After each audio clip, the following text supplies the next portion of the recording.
की స్తోత్రం దేవుని పరిశుద్ధ నామమునకు మహిమ కలుగును గాక ఆమేన్. జీవము కలిగిన దేవుడు మన రక్షకుడైన యేసుక్రీస్తు వారి దివ్యనామమున అందరికీ వందనాలండి. ఈనాటి ధ్యానాంశంగా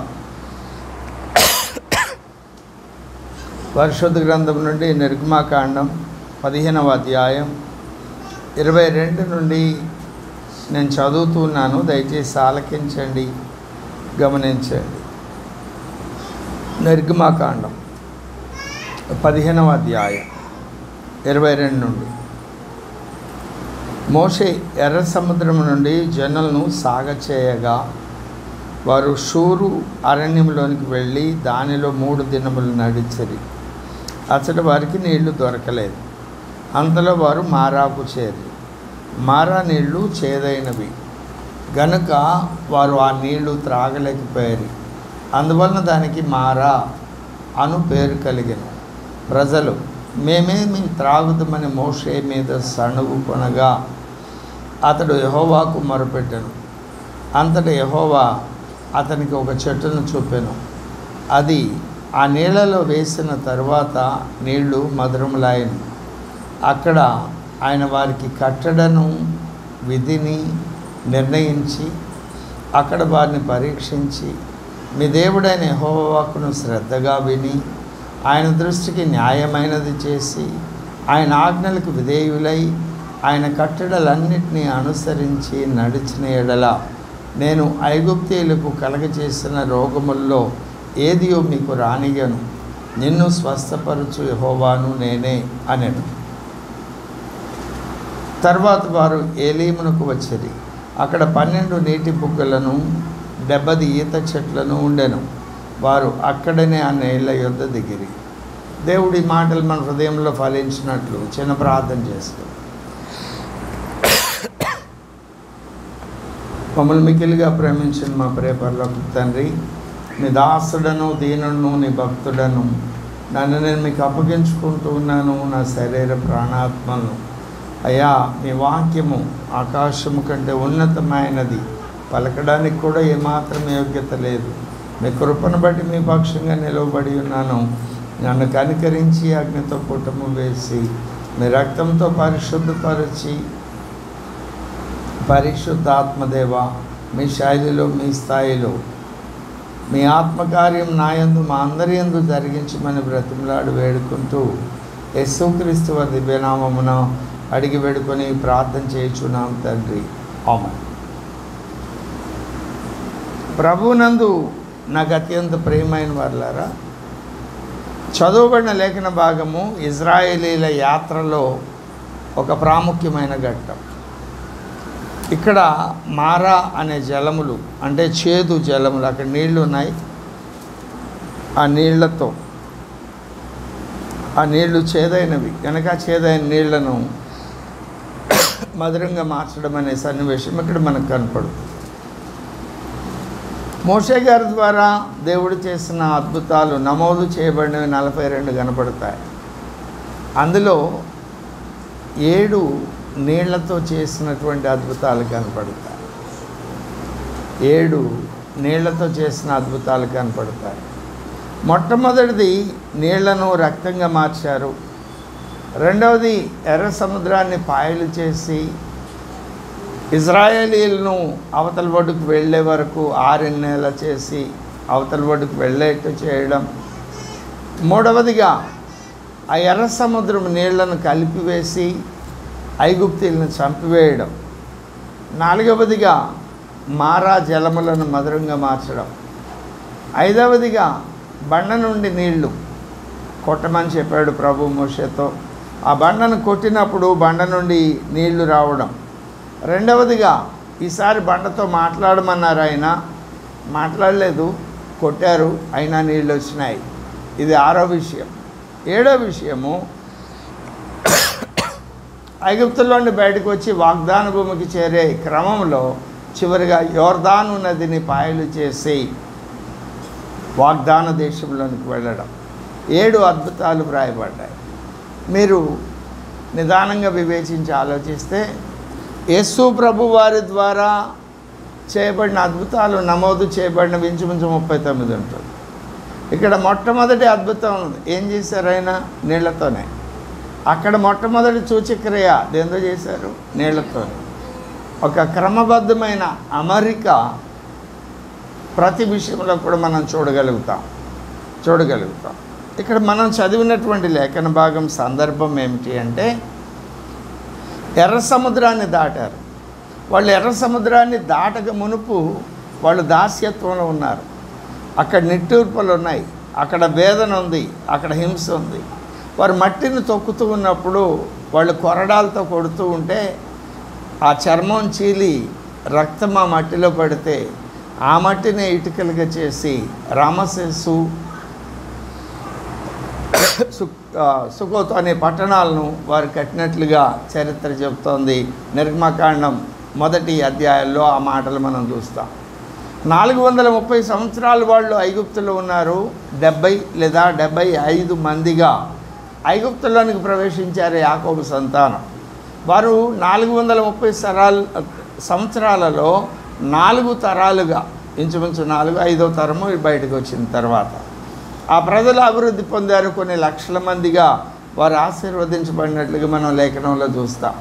10 అద్భుత కార్యాలు ఆ దేవతలకు తీర్పు తీర్చి మోషే నాయకత్వంలో ఆ శ్రమలో, అవమానంలో, ఆ నిందలో, ఆ నిట్టూర్పులో, ఆ వేదనలో, ఆ బాధలో దేవుని ప్రజలను మోషే బయటకు తీసుకొచ్చాడు దేవుని కృపను బట్టి. ఎర్ర సముద్రం ఎదురైంది. ఎర్ర సముద్రం దగ్గర మోషే దేవుని ద్వారా అద్భుతం చేశాడు. ఎర్ర సముద్రం దాటి వచ్చారు. శత్రువులు నశించిపోయారు.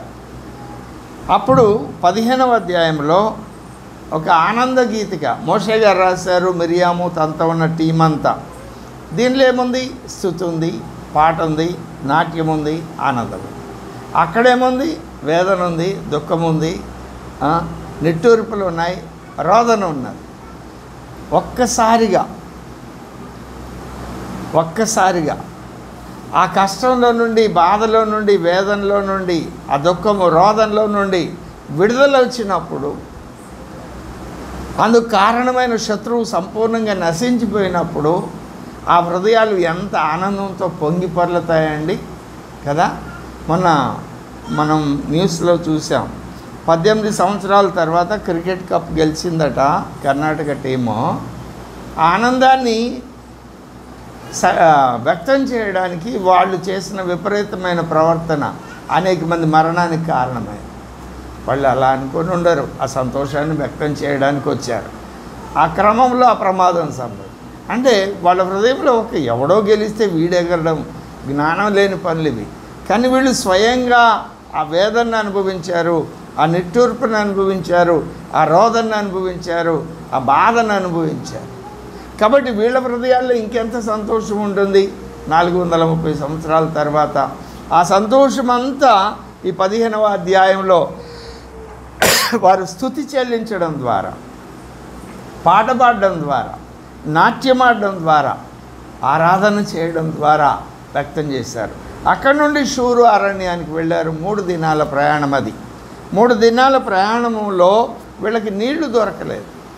కానీ 3 దినాల ప్రయాణం తర్వాత మారా అనే ప్రాంతానికి వెళ్ళారు. మారా అనేది ఒక చిన్న గొయ్యి, బావి. అది చాలా చిన్నగా ఉంటుంది. కొంతమంది 8 అడుగులు అని చెప్తారు, 8 పొడవు 8 వెడల్పు అంటారు, మరి కొంతమంది 15 అడుగులు అంటారు. ఏదైనా ఒక బావి, నేల బావి. వ్యవసాయ బావి ఎంత ఉంటుందండి? 10-15 అడుగులు ఉంటుంది. ఆ చిన్న బావిలో 30 లక్షల మందికి మంచినీళ్ళు ఎలా సరిపోతాయి? సరిపో. కానీ పోనీ త్రాగుదామంటే అవి చేదుగా ఉన్నాయి. చేదు నీళ్ళు త్రాగలేరు. ఆ తర్వాత మోషే గారు వాళ్ళు సనిగారు. మోషే గారు మొరపెట్టాడు. వాళ్ళు 10 సార్లు సణిగినట్లుగా మనం చూస్తాం. మోషే ప్రతిసారి సాగిలిపడినట్లుగా మనం చూస్తాం. ఇది దేవుని సమస్య వచ్చినప్పుడు దేవుని ఎదుర్కొనేటువంటి విధానం. అంతటా యెహోవా అతనికి ఒక చెట్టును చూపెను. అది నీళ్లలో వేసిన తర్వాత నీళ్లు మధురములాయను. అక్కడ ఆయన వారికి కట్టడను విధిని నిర్ణయించి అక్కడ వారిని పరీక్షించి మీ దేవుడైన యెహోవా వాక్కును శ్రద్ధగా విని. మొదటిది. 2, ఆయన దృష్టికి న్యాయమైంది చేసి. 3, ఆయన ఆజ్ఞలకు విధేయులై. 4, ఆయన కట్టడలన్నిటినీ అనుసరించి నడిచిన ఎడల నేను ఐగుప్తీయులకు కలగజేసిన రోగముల్లో ఏదియో మీకు రాని. ఇక్కడ సమస్య ఏంటండి? దాహం, తప్పిక కదా. ఆయన చెప్తున్న వాగ్దానం ఏమిటి? స్వస్థత. అవునా? ఆలోచించాలి. సరే, ఈ సన్నివేశాన్ని ఇలా ఉంచి మనం బైబిల్ని ఏరియల్ వ్యూతో చూస్తే ప్రతి సందర్భంలో కూడా ఒక ఓటమి తర్వాత విజయం ఉంది, ఒక శోధన తర్వాత సహనం నేర్చుకొని జయించడం ఉంది, ఒక పోరాటం తర్వాత విజయం ఉంది, ఒక మరణం తర్వాత జీవం ఉంది. ఇలా మీరు ఏ సన్నివేశాన్ని అయినా చూడండి, యేసు శిలువ శ్రమల తర్వాత పునరుత్థానం ఉన్నది. ఇలా అనేకసార్లు ఒక ఆశీర్వాదం తర్వాత పరీక్ష ఉంటుంది. ఆ పరీక్షలో పాస్ అయితే దేవునికి మహిమ వస్తుంది, వీళ్ళకి మేలు కలుగుతుంది, దేవుని యొక్క దైవిక ప్రత్యక్షత కలుగుతుంది. అది పొందుకోవడానికి ఆ పరిశోధనలో ఎంతో వేదనాభరితమైంది. అవసరమైతే తన కుమారుని కూడా బలి ఇవ్వాల్సినంత ఆ పరీక్ష శోధన. ఇది బైబిల్ గ్రంథం మనకి నేర్పిస్తున్న పాఠం. బైబిల్ గ్రంథం మనకి నేర్పిస్తున్న పాఠం. దీన్ని ఇంకొక కోణంలో మనం పరిశీలిస్తే క్రైస్తవ భక్తి జీవితంలో ఎదురవుతున్న ప్రతి సవాలు, ప్రతి సమస్య, ప్రతి శోధన, ప్రతి ఆటంకం, నీ మనసును కలవరపెట్టే భయపెట్టేటువంటి సన్నివేశం ఏదైనా ఉండనియండి, దానికి ఒక పరిమిత కాలం ఉంది. అది ఎప్పుడూ ఉండదు నీ బ్రతుకులో. ఆ మాట చివరికి ప్రకటన గ్రంథంలో స్పష్టంగా చెప్తాడు 2:10 కదా, 10 దినములు నీకు శ్రమ కలుగును. ఇక్కడ కూడా మారా విషయంలో వీళ్ళు వచ్చే వరకు అవి చేదు, వీళ్ళు వచ్చిన తర్వాత మధురంగా మారిపోయారు, మధురంగా ఇక్కడ ఇంకొక విడ్డూరమైన విషయం. ఇప్పుడు ఒకటి చెప్పాను, ఇంకొక విడ్డూరమైన విషయం. ఇప్పుడు 25వ వచనం వరకు మారాను గురించి చెప్పారు కదా.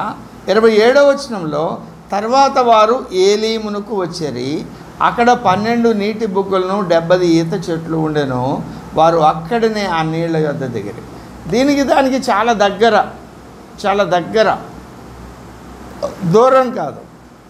ఈ మారా దగ్గర వీళ్ళని ఆపి వాళ్ళకి దప్పిక అవుతుంటే, వాళ్ళు సణుగుతుంటే ఆ మారా జలాలను మధురంగా మార్చడం ఎందుకు? ఆ కొంచెం దూరం ముందుకు తీసుకెళ్తే 12 నీటి బొగ్గులు ఉన్నాయి కదా. నీటి బొగ్గులు అంటే అవి తోడే కొలది ఊరుతూ ఉంటాయి కదా. అక్కడికి తీసుకెళ్ళచ్చు. ఈయన అక్కడికి తీసుకువెళ్ళాల. ఈ మారా దగ్గర ఆపాడు, ఆ శ్రమానుభవం దగ్గర ఆపాడు. అక్కడ ఒక పాఠం నేర్పుతున్నాడు. ఏమిటంటే ఆ పాఠము 25వ వచనం చదవండి.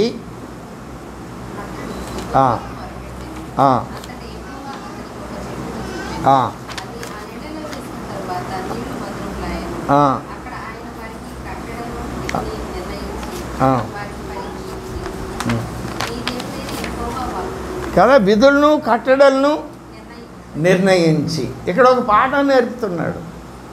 వాళ్ళు ఐగుప్తులో దాస్యత్వం నుండి బయటకు వచ్చారు. ఆయన ప్రభావమును, శక్తిని, మహత్యాన్ని, బల ప్రభావాలను చూపించి వాళ్ళని తీసుకొచ్చిన ఆయన ఈ అరణ్యంలో నడుపుతూ ఒక్కొక్క సమస్య దగ్గర ఒక్కొక్క పాఠం నేర్పుతున్నాడు. ఇక్కడ వారికి విధులను, కట్టడలను నిర్ణయించిన తర్వాత పరీక్షించాడు. ఆ అనుభవంలోనికి వాళ్ళని నడిపించడానికి ఆయన చెప్తున్న మాట, నీ దేవుడైన యెహోవా వాక్కును నువ్వు శ్రద్ధగా వినాలి. వినేటప్పుడు ఎలా వినాలి? శ్రద్ధగా వినమంటే ప్రతి అక్షరాన్ని, ప్రతి పళ్ళును పట్టించుకోవాలి, హృదయంలో భద్రపరచుకోవాలి. ఆయన దృష్టికి న్యాయమైనది చేసి, నీ దృష్టికి కాదు, ఆయన దృష్టికి న్యాయమైనది చేసి, ఆయన ఆజ్ఞలకు విధేయులై, ఆయన కట్టడలన్నింటినీ అనుసరించి నడిచిన ఎడల 4 విషయాలు చెప్పారు. ఈ 4 విషయాలు నువ్వు చేస్తే నీకు ఐగుప్తులకు వచ్చిన రోగం రాదు. కానీ ఇక్కడ సమస్య దప్పిక.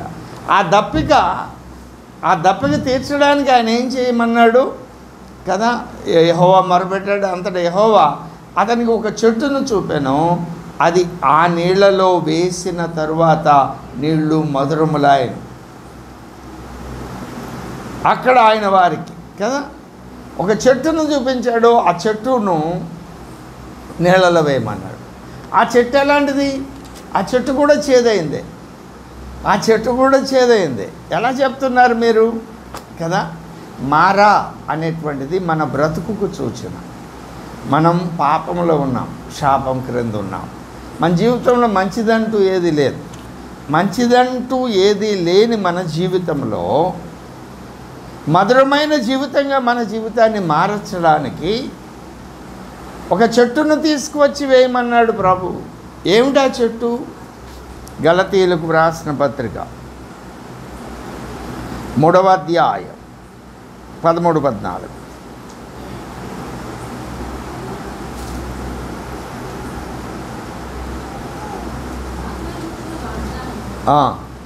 విశ్వాసం వలన మనకు లభించున్నట్లు అబ్రహాము పొందిన ఆశీర్వచనము కలుగుటకై ఏమై అంటే ఫుట్నోట్లో శాపగ్రాహి అయి. గ్రాహి అంటే గ్రహించినవాడు. ఎవరి శాపము? అన్యజనులకు అన్నాడు కదా. అన్యజనులందరి మీద శాపం ఉంది. ఆ శాపమంతా మూటగట్టి ఇప్పుడు ఆయన స్వీకరించాడు. శాపగ్రాహి అయిన వాడు ఏమవుతున్నాడు? ఆ తర్వాత చదవండి. మనలను ధర్మశాస్త్రం యొక్క శాపం నుండి విమోచించను, ఇందునుకొచ్చి మ్రాను మీద వ్రేలాడిన ప్రతివాడును శాపగ్రస్తుడు. ఇప్పుడు శాపగ్రస్తుడు అంటే చేదైన బ్రతికేగా. ఇప్పుడు మనది శాపగ్రస్తమైన జీవితం. మారా జలములు మన బ్రతుకు. ఈ మారా జలములు అంటే మన బ్రతుకులో ఉన్న ప్రతి అనుభవం. ఈ చేదైనటువంటి మన అనుభవాలు, మన సాక్ష్యము, మన జీవితం ఏదైతే ఉందో దాన్ని మధురంగా మార్చాలి అంటే మనలో ఉన్నటువంటి ఈ శాపాన్ని ఆయన స్వీకరించడం ద్వారా ఆయన మారాగా మారాడు. ఆయన శాపగ్రాహి అయ్యాడు. అంతేకాదు కొరింథీయులకు రాసిన 2వ పత్రిక 5వ అధ్యాయం 21వ వచనం.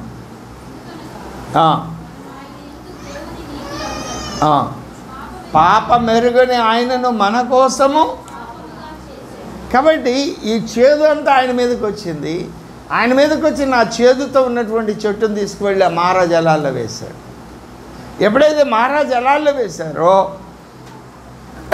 ఆ చేదైన జలాలు మధురమైనగా మారిపోయాయి. మధురమైనగా మారిన జలాలు ఇజ్రాయేలీలందరూ త్రాగారు. అంటే ఆయన చేసిన శిలువ యజ్ఞం ద్వారా ఈ అద్భుతం జరిగినట్లుగా మనం చూస్తాం. ఇప్పుడు ఆ జలాలను మనం స్వీకరించాలి. ఎలా స్వీకరించాలి ఆ జలాలను? లేఖనం చూడండి, యెషయా గ్రంథం 12వ అధ్యాయం 3వ వచనం.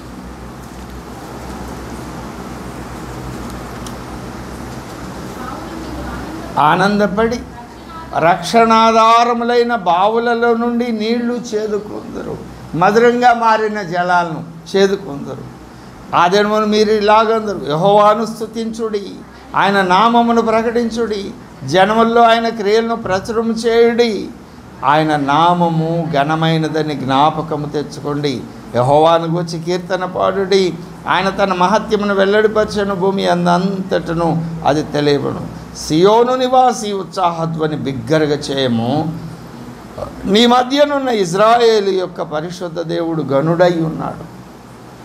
ఇలా ప్రతి దినము ఆ జలాలను తీసుకొని దప్పిక తీర్చుకోవాలి. మధురంగా మార్చబడిన జలాలు ఏమిటవి? పరిశుద్ధాత్మ జలాలు. మారా జలాలు మనకు మధురమైనవిగా మార్చబడినట్లుగా లేఖనంలో మనం చూస్తాం. ఎందుకు ఈ సన్నివేశాన్ని దేవుడు మన కొరకు వ్రాయించాడు? ఆనాడు అక్షరార్థంగా ఇంకా 4 అడుగులు వేస్తే ఏలీము జలాలు ఉన్నాయి, నీటి బొగ్గులు ఉన్నాయి, అక్కడికి తీసుకువెళ్ళాలా. ఈ మారాన్ని మధురంగా మార్చాడు. అంటే ప్రతి వ్యక్తి జీవితంలో శాపగ్రస్తమైన పరిస్థితి ఒకటి ఉంటుంది. వేదనకరమైన, నెమ్మది లేని స్థితి, పోరాటంతో కూడినటువంటి స్థితి. నేను ఎప్పుడూ అంటుంటాను ఈ మాటలు ఘాటుగా మనకు అర్థం కావడానికి. మనల్ని ఈ లోకంలో లేకుండా తీసుకుపోవాలంటే ఆయనకి ఎంత టైం పడుతుంది? ఒక క్షణం. నల్లారా తిరిగి రమ్మంటే అందరూ వెళ్ళిపోవాలి. మనల్ని అలా వెళ్ళని ఇట్లా తీసుకువెళ్ళడం లేదు. ఆ మారా దగ్గర నిలిపుచ్చుతున్నాడు. మనం సణుగుతామా? లేకుంటే 3 రోజుల ముందే కదా అద్భుతం జరిగింది. ఎర్ర సముద్రం పాయలు, శత్రువులందరూ నశించిపోవడం. అప్పుడు స్తుతించావు, పాట పాడావు, నాట్యం ఆడావు, ఆరాధించావు. 3 దినాల్లోనే ఆ మేలంతా మర్చిపోయావా? దప్పిక అవుతుంది, గొంతెండిపోతుంది. అంత అద్భుతం చేసి అంతమందిని చంపినోడు నా జీవితంలో ఈ సమస్య నుండి నన్ను విడిపించడా? ఆ విశ్వాసాన్ని కనపరుస్తావా లేకుంటే సణుగుతావా? రక్షణ పొందడం ద్వారా నరకం నుండి, పాపం యొక్క శిక్ష నుండి, పాపం యొక్క శక్తి నుండి, పాపం యొక్క స్థితి నుండి నన్ను విడిపించిన వాడు దానికంటే గొప్ప సమస్య ఏం కాదుగా. నేను ఎదుర్కొంటున్న సమస్య దాని నుండి ఆయన నన్ను విడిపించలేడా? విడిపిస్తాడని విశ్వాసంతో ఆయన స్తుతిస్తావా, సణుగుతావా? సణిగితే ఆయన కొన్ని ఆజ్ఞలు ఆ సందర్భానికి సంబంధించి కొన్ని ఆజ్ఞలు ఇస్తున్నాడు, నిన్ను పరీక్షిస్తున్నాడు. పరీక్షించి ఆయన అంటున్నాడు ఏమని? శ్రద్ధగా విని. అవునా? తర్వాత ఆయన దృష్టికి న్యాయమైనది చేసి. అసలు దప్పికైన దానికి దీనికి ఏమైనా సంబంధం ఉన్నదా అంటే అక్కడ అక్షరార్థమైన దప్పిక కాదు, నువ్వు ఎదుర్కొంటున్న సవాలు, నువ్వు ఎదుర్కొంటున్న పోరాటం, నువ్వు చేస్తున్నటువంటి యుద్ధం. ఆ యుద్ధంలో దేవుని వాక్కును శ్రద్ధగా విని ఆ పరిస్థితులకి అనుగుణంగా ఇది దేవుని దృష్టికి న్యాయము అని గుర్తుపట్టి న్యాయమైనది చెయ్యి. న్యాయమైనది చేసి ఆయన ఆజ్ఞలకు విధేయులై ఆయన కట్టడలన్నిటినీ అనుసరించి నడిచిన ఎడల నేను ఐగుప్తీయులకు కలుగజేసిన రోగములు ఏది మీకు రానియను, నిన్ను స్వస్థపరిచే యెహోవా నేను. ఇప్పుడు స్వస్థత దేనికి? శరీరానికా? కాదు, మనస్సు, ఆత్మ. దాన్ని నేను స్వస్థపరుస్తాను. అది ఎలాగూ స్వస్థపరచబడుతుంది? ఆజ్ఞలు పాటించడం, ఆయన వాక్కును వినడం ద్వారా. ఆయన వాక్కును విని న్యాయమైంది చేయాలి. న్యాయమైంది చేయాలి. అక్కడ ఉన్నటువంటి పరిస్థితుల ప్రకారం న్యాయమైంది చేయాలి. న్యాయమైంది చేయాలి. న్యాయమైంది చేసినప్పుడు ఆయన ఆజ్ఞలకు విధేయులై కదా, ఆయన కట్టడలన్నీ నెరవేర్చినప్పుడు ఆ మనస్సుకు ఆత్మకు సంబంధించిన స్వస్థత మనం పొందుతాం. ఇదే మాట ఇంకొక సన్నివేశంలో చెప్తాడు చూడండి. నిర్గమకాండం 23వ అధ్యాయం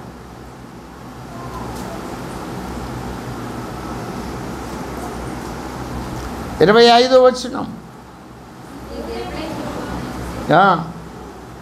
నీ దేవుడైన యెహోవానే సేవింపవలెను. ఆయన సేవించడంలో ఇవన్నీ వస్తాయి. అక్కడ చెప్పుకున్న 4 విషయాలు వస్తాయి. సేవించడం అంటే ఆరాధన, సాగిలపడడం, సంపూర్ణంగా ఆయనకి టోటల్గా సబ్మిట్ చేసుకోవడం. ఆరాధనలో 7 మెట్లు ఉంటాయి, అవి ఇంకో తరగతిలో చెప్పుకున్నాం. సేవించవలను, అప్పుడు ఆయన నీ ఆహారమును నీ పానమును దీవించును. నేను నీ మధ్య నుండి రోగము, ఇంకా క్రింద మరికొన్ని ఆశీర్వాదాలు రాయబడ్డాయి. కడుపు దిగుబడింది, గొడ్డుదియు నీ దేశంలో ఉండదు. అంటే నువ్వు చేసే ప్రతి పని ఫలిస్తుంది. ఆ తర్వాత నీ దినముల లెక్క సంపూర్తి చేతు, అంటే నీ నియామక దినాలు ఎన్నో, అన్ని దినాలు సంపూర్ణంగా బ్రతుకుతావు. నన్ను బట్టి మనుషులు నీకు భయపడినట్లు చేస్తుందేనో. నిన్ను చూసినప్పుడు ఆ మనుషులు గౌరవం ఘనత ఇస్తారు.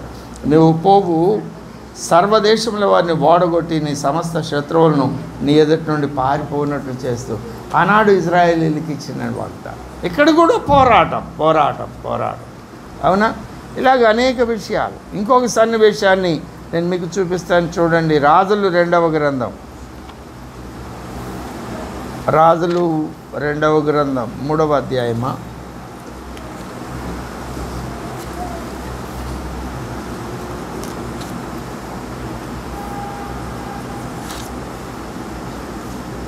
రెండవ అధ్యాయం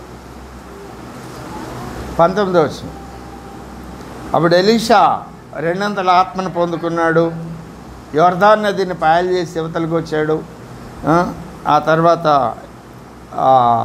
కొన్ని జరిగినాయి. ఇప్పుడు సందర్భం ఏమిటి అంటే చదవండి 19.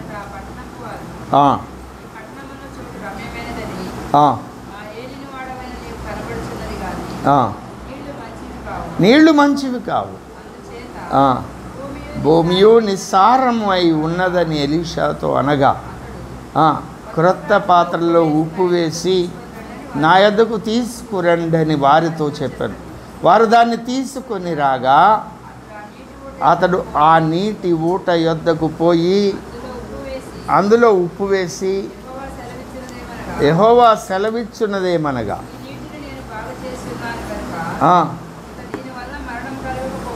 అది కాదు. ఈ మాట మీరు మనసును పెట్టారు.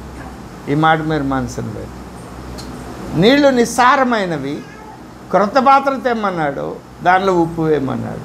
ఉప్పు ఎలాగ తయారవుతుంది ఏమండి? అగ్ని, సూర్యుని దగ్గర నుండి వచ్చే అగ్నితో సిద్ధపరచబడింది ఏమిటి? ఉప్పు. ఉప్పు ఏం చేస్తుంది? భద్రపరుస్తుంది, రుచిని కలుగ చేస్తుంది, నిల్వ చేస్తుంది. అవునా? దేవుని వాక్యం మనల్ని ఏం చేస్తుంది? పరిశుద్ధపరుస్తుంది. ఆ వాక్కు చేత మనం నింపబడినప్పుడు మనం అనేక మందికి ఆశీర్వాదకరంగా మారుతాము. ఉప్పు, మీరు లోకమునకు ఉప్పు అయి ఉన్నారు. ఉప్పు అయి ఉంటే వెలుగవుతారు. వెలుగై ఉండడం అంటే అర్థం ఏమిటి? మత్తయి సువార్త 5వ అధ్యాయము 13-14 వచనాల్లో మొదట మీరు లోకమునకు ఉప్పు అన్నాడు, తర్వాత 14 వచనంలో మీరు లోకమునకు వెలుగు అన్నాడు. వెలుగై ఉండడం అంటే ఏమిటి కదా? 8-12 యోహాను సువార్తలు ఏమన్నాడు? నేను లోకమునకు వెలుగు అన్నాడు. 5:14 ఏమన్నాడు మత్తయి సువార్త? మీరు లోకమునకు వెలుగు అన్నాడు. వెలుగంటే అర్థం ఏమిటి? ఒక ఆలోచన చెప్తాను, ఇంటి దగ్గర హోంవర్క్ చేయండి. ఇప్పుడు ఆయన వెలుగు కదా, వెలుగై ఉన్నప్పుడు ఆయన గుణలక్షణాలు ఏంటి? నేను దీనుడను సాత్వికుడను అన్నాడా? ఎవరైతే దీనత్వం సాత్వికం కలిగి ఉన్నారో వారు వెలుగై ఉన్నట్టు. అవునా? అలాగే వెలుగు అంటే జ్ఞానము. ఏ సమయంలో ఏ పని చేయాలి అనేటువంటి జ్ఞానం కలిగి ఉండడం వెలుగై ఉండడం. అది ఆయనకు తెలుసు. ఇశ్శాఖారీయుల గురించి చెబుతూ ఇజ్రాయేలీల్లో 200 మంది ఏ సమయంలో ఏ పని చేయాలో తెలిసిన వారు 200 మంది ఉన్నారట కదా. వెలుగు అంటే జ్ఞానము. ఆ జ్ఞానము ఎప్పుడు ఏ పని చేయాలి అనే విషయాన్ని ఎరిగి ఉండడం వెలుగు. అలాగే యేసు ప్రభు వారి యొక్క దైవత్వ లక్షణాలు ఏవైతే ఉన్నాయో అవి వెలుగు లక్షణాలు. అవి నీలో ఉన్నాయా, నాలో ఉన్నాయా? మీరు బైబిల్ సువార్తలు చదివినప్పుడు దానిలో కనపడుతుంది ఆయన లక్షణాలు. నోట్ చేయండి. ఒకవేళ మీకు తెలిస్తే సంతోషం, తెలియకపోతే నేను చెప్తాను.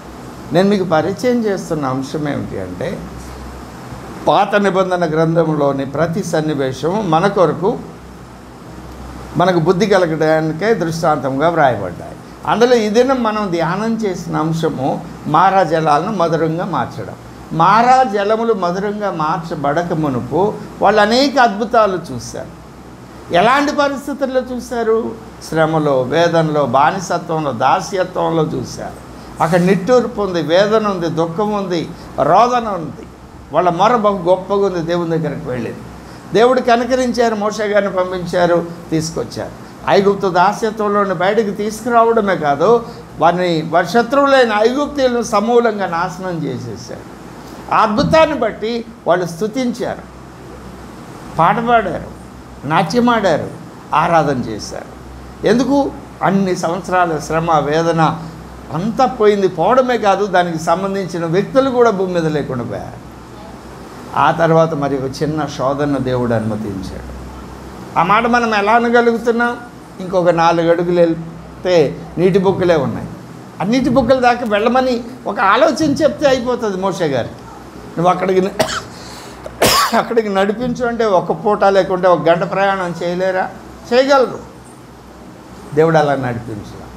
ఇక్కడే ఉంచాడు. మారా దగ్గర ఒక చెట్టును తీసుకొచ్చి దానిలో వేయండి అన్నాడు. ఆ చెట్టు ఏమిటి? ఈ మారా జలములు చేదు. ఆ చెట్టు కూడా చేదు చెట్టు. ఆ చెట్టు ఎవరు? ప్రభు అయిన యేసుక్రీస్తు. ఆయన పరిశుద్ధుడు కదా, ఆయన చేదు ఎలాగయ్యాడు అంటే, మారా జలముల వంటి మన బ్రతుకులు శాపగ్రస్తమైనవి, పాపముతో నిండినాయి. మన శాపమును, మన పాపమును ఆయన వహించడం ద్వారా ఆయన శాపగ్రాహి అయ్యాడు, పాపముగా చేయబడ్డాడు. శాపగ్రాహి అయి పాపముగా చేయబడిన యేసు శిలువ మాను మీద వేలాడబడ్డాడు. ఆ మ్రానును నీళ్ళల్లో వేసినప్పుడు, మన బ్రతుకుల్లో శిలువ యజ్ఞాన్ని మనం ఆశ్రయించినప్పుడు నీ జీవితంలో ఉన్న మార మధుర జలంగా మార్చబడుతుంది. దేవునికి స్తోత్రం చేద్దామా? నీ జీవితంలో ఏ మార అయితే ఉందో వాళ్ళు బాప్తిస్మం పొందిన వాళ్ళే, నీళ్ళలో బాప్తిస్మం పొంది బయటకు వచ్చిన వాళ్ళే, మేఘం క్రింద నడుస్తున్న వాళ్ళే కదా. ఇంకా అప్పటికి మన్నా లేదు, ఇది వాక్యం బండ నుండి నీళ్లు లేవు. ఆ మెట్టులో ఆ పాఠం మనకు నేర్పుతుంది. కాబట్టి మీ జీవితాల్లో ఎలాంటి సవాళ్ళతో కూడిన సమస్య ఉన్నా, నీవు ఐగుప్తులో నుండి వాళ్ళు రక్షించబడినట్లు లోకంలో నుండి దేవుడు నిన్ను రక్షించాడు కనుక నీ కొరకైనా ఆ ఏర్పాటును దేవుడు ముందుగానే సిద్ధపరచాడని నువ్వు నమ్మాలి. ఎట్లా నమ్ముతావు? నీకేమిటి ఆధారం? ఒక చిన్న గుర్తు చెప్తాను. అన్నీ సృష్టించిన తర్వాత ఏదైనా తోటలో ఆదామవం చేశాడా? ఆదామవం చేసినాక నువ్వు అక్కడ కూర్చొని నేను వంట చేసి వస్తానన్నట్టు అన్నీ చేశాడా? మరి నీ జీవితంలో ఎదురైన సవాళ్ళు, సమస్యలు, శోధనలు, పోరాటాలు ఏవైతే ఉన్నాయో వాటికి పరిష్కారాలు కూడా ఆయన ముందుగా సిద్ధపరిచే ఆ సమస్యలోనికి నిన్ను నడిపించాడా? లేకపోతే సమస్య వచ్చినాక నువ్వు ఆయన దగ్గరికి వెళ్ళి కన్నీరు విడిచి ఉపవాసం ఉండి గొల్లెను మొత్తుకుంటే, ఏడిస్తే, ఉపవాసం ఉండి ప్రార్థన చేస్తే అప్పుడు ఉండు ఆ పరిష్కారం నేను చేస్తాను అని చెప్పి ఆయన చేస్తున్నాడా? మాట్లాడరా? 139వ కీర్తన 16వ వచనంలో, తల్లి గర్భంలో పిండముగా రూపుదిద్దుకోక మునుపు నీ నియామక దినాల్లో ఒక్కటైనను జరగక మునిపే అన్నీ రాయించి ఉంచాడుగా. మరి ఈరోజు నువ్వు ఎదుర్కొంటున్న సమస్యల గురించి ఆయన రాయించి ఉంచాడా లేదా? నమ్ముతున్నారు ఈ మాట? నమ్మితే ఏం జరుగుతుంది? మార్కు సువార్త 16:17. 16:16లో ఏం చెప్పాడు? రక్షణ పొందారు. 17లో ఏం చెప్పాడు? ఎవరి వలన? ఎవరిని నమ్మిన వారి వలన. ఎవరిని నమ్మి నువ్వు రక్షణ పొందావో ఆయన వలన ఈ సూచక్రియలు కనబడతాయి. ఏమిటా సూచక్రియలు? మొట్టమొదటిది ఏంటి? ఇప్పుడు నీ సమస్యకి కారణం దయ్యాలేనా? ఏ మనుషుల వలన, ఏ పరిస్థితుల వలన, ఏ ప్రభావాల వలన నీకు సమస్య ఎదురైందో దాని వెనక వాళ్ళ మీద పనిచేస్తున్న దయ్యాలేనా? ఎఫ్ఎస్సీ 6:12 ప్రకారం. మరి నువ్వు దేవుని నమ్మితే, ఆయన వాక్కును నమ్మితే ఏమని నమ్మాలి? నా తల్లి గర్భంలో పిండంగా రూపుదిద్దుకొనక మునిపే నా నియామక దినాలన్నీ రాశారు. ఈరోజు నేను ఎదుర్కొంటున్న సమస్యల గురించి కూడా ఆయనకు తెలుసు, దానికి పరిష్కారం కూడా ఆయన సిద్ధపరిచాడు. ఈ పోరాటంలో ప్రభు నేను ఆయన ఆజ్ఞలను శ్రద్ధగా విని ఆయన దృష్టికి న్యాయమైంది చేసి ఆయన ఆజ్ఞలను పాటించి, అవునా, ఈ 4 పనులు చేసినట్లయితే, ఆయనకి ఇష్టమైన వ్యక్తిగా మనం నడిచినట్లయితే ఆ దయ్యాన్ని జయించడానికి దేవుడు నాకే సహాయం చేస్తాడు, నన్నే వాడుకుంటాడు. లోకసువార్త 10:19లో పాములను తేళ్లను త్రొక్కడానికి శత్రువు బలమంతటి మీద నువ్వేం చేయాలి? తొక్కాలి. త్రొక్కడం అంటే కదా, బాటా షూ కొనుక్కొని మత్తయి సువార్త 16వ అధ్యాయం 18వ వచనం.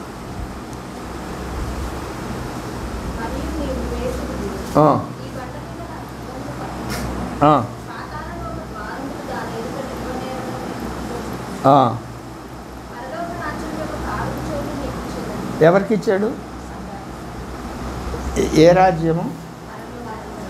పరలోక రాజ్యం ఎక్కడుంది?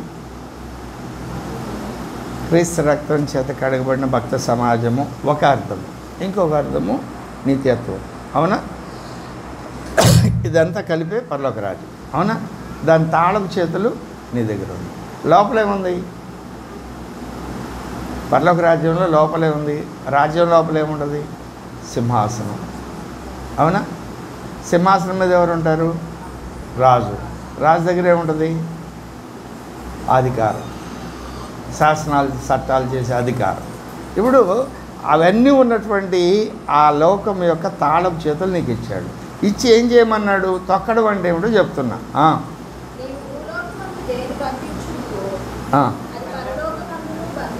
ఇప్పుడు తాళం తీయడం అంటే అర్థం ఏమిటి? దేవుని చిత్తానికి వ్యతిరేకమైన పనులు ఏవైతే నీ దృష్టిలో ఉన్నాయో, నీలో కానీ నీ చుట్టూ ప్రక్కన నిన్ను ఇబ్బంది పెడుతున్న వ్యక్తుల్లో, వాటిని నువ్వేం చేయాలి? బంధించాలి. ఇక్కడ బంధిస్తే ఏమవుతుంది? అక్కడ అధికారం రిలీజ్ అవుతుంది. నీ వాక్కును నీ నోటి నుండి వెల్లడి చేయడం తాళం తీయడం. ఎప్పుడైతే నీ వాక్కును వెల్లడి చేసావో కదా, చాలా చోట్ల చప్పట్లు కొడితే లైట్లు వెలుగుతాయి, తర్వాత ఎలక్ట్రానిక్ కీస్ వచ్చినాయి, సెల్ ఫోన్లోనే మానిటర్ చేయొచ్చు. అట్లనే ఇప్పుడు నీ నోట దేవుడు వాక్కును పెట్టాడు. ఏ వాక్కు?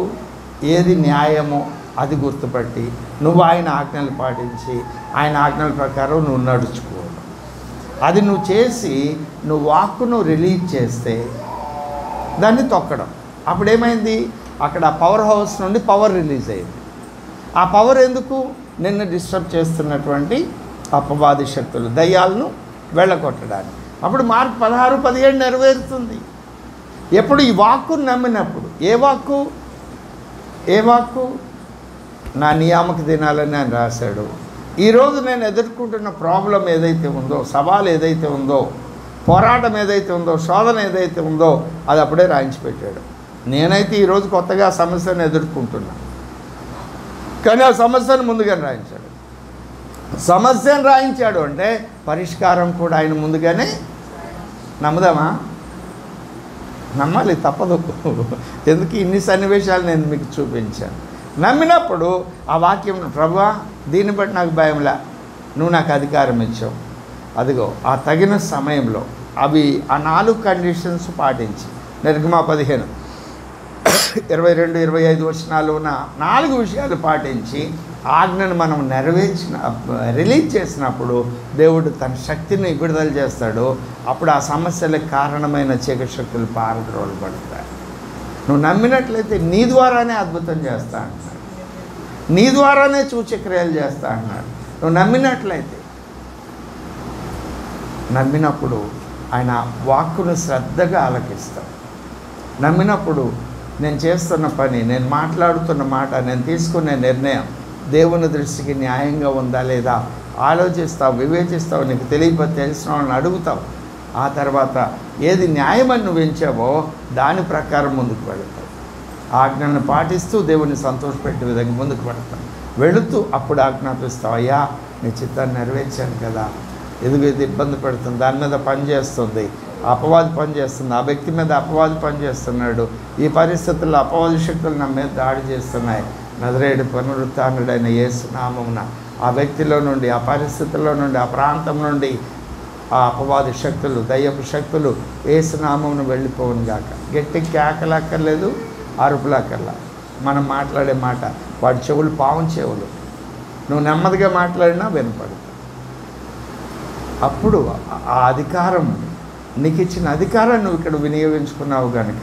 పిఎం గారు మనకి చెక్ ఇచ్చారు కదా, ఎవరో చెక్ ఇచ్చినా ఆ అకౌంట్ హోల్డర్ మనకి చెక్ ఇచ్చి సైన్ చేశాడు. మనం ఎన్కాష్ చేసుకోవడానికి మనకు రైట్స్ ఉన్నాయా లేవా? ఇప్పుడు ఈ వాగ్దానం చెక్కు ఎన్కాష్ చేసుకోవడానికి మనం చేయాల్సిన పని ఏమిటి?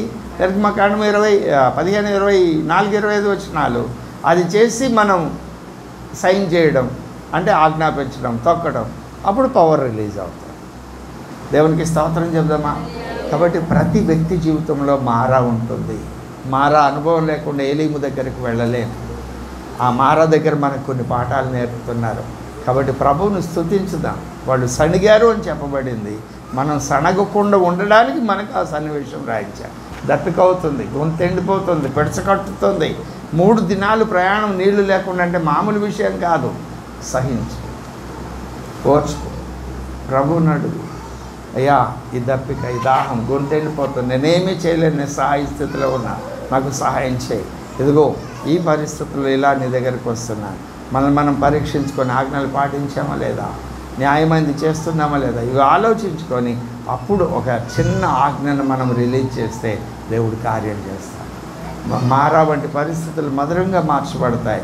అటు ధన్యత దేవుడు మనకందరికీ దయచేయునుగాక. మనము మారాను మధురంగా మార్చుకునేవారిగా వర్ధిల్లుదుముగాక. దేవుడి మాటలు మన వెనుకల్లో దీవించి ఆశీర్వదించునుగాక. ఆమె ప్రార్థన చేసుకుందాం.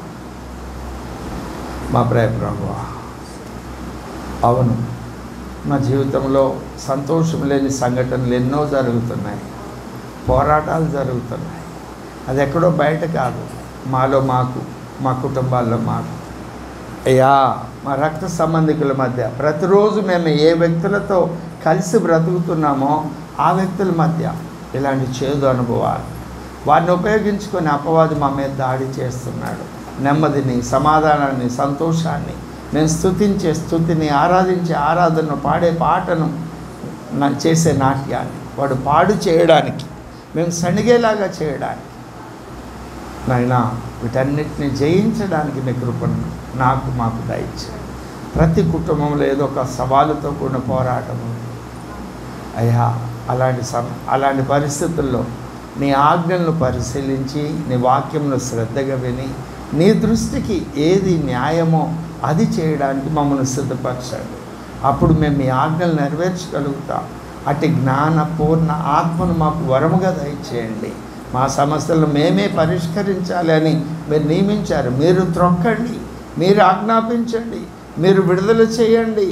మీరు దేటిని బంధిస్తారో బంధించబడతాయి, వేటికి విడుదల ప్రకటిస్తారో వాటికి విడుదల వస్తుంది. ఈ మాటలు మా జీవితంలో నెరవేరాలి. అటు ధన్యతను మాకు వరముగా దయచేయమని వేడుకుంటూ అటు కృపను మీరు మాకు అనుగ్రహించినందుకు స్తుతులు స్తోత్రములు చెల్లిస్తూ యేసుక్రీస్తు వారి దివ్య నామమున అడిగి వేడుకొని ప్రార్థన చేయుచున్నాం తండ్రి. ఆమేన్. తండ్రి యొక్క శాశ్వతమైన ప్రేమ, కుమారుని యొక్క శాశ్వతమైన కృప, పరిశుద్ధాత్మదేవుని యొక్క అన్యోన్యము మనోహరమైన సహవాసం చేరుకుడిన మనకు ఈ లోకంలో ఉన్న సకల పరిశుద్ధులందరికీ సదాకాలం తోడై ఉండును గాక. ఆమేన్. ఆమేన్. అందరికీ వందనాలు.